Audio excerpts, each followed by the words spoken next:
dismissing fairly for poor performance.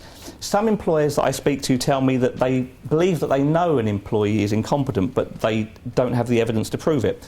Although the appraisal system is the key source of evidence demonstrating poor performance, it may not on its own contain sufficient evidence. So finding evidence of poor performance seems to be particularly troublesome when dealing with the subjective concept of quality of management.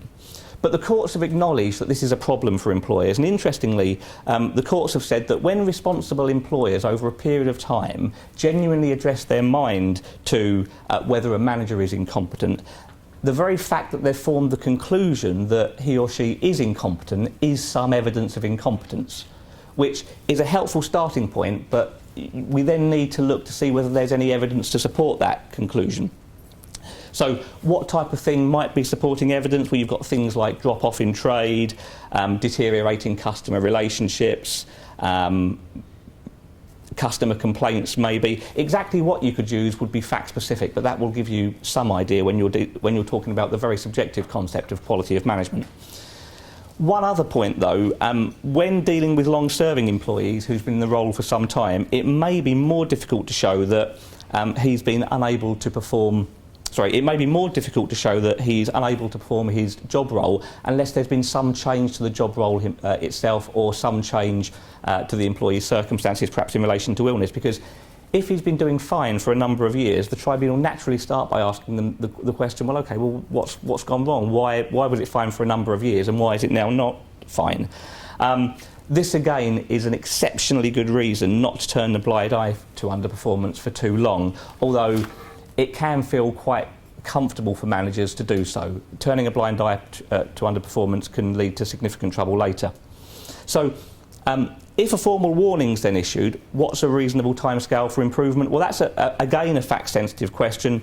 If a capability procedure contains specific timescales, then they should be adhered to, but if not, often it'll make sense for the timescale allowed for improvement to be linked to a particular phase of the business cycle. For example, a natural part of the,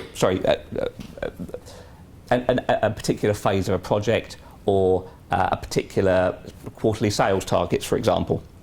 And I'd also say that when you're thinking about how long to allow, the extent to which the relationships with customers or other third parties are being damaged by the underperformance would be a consideration that the tribunal would take into account. Support or training, fairly obvious point, is the employee adequately trained to be able to do the job properly, especially relevant when there have been recent changes to systems or processes that the employee is expected to use. And final point on that slide, reviewing employee progress. Having issued a warning and set a specific review period, it will be important for the employer to actually diarise that review period.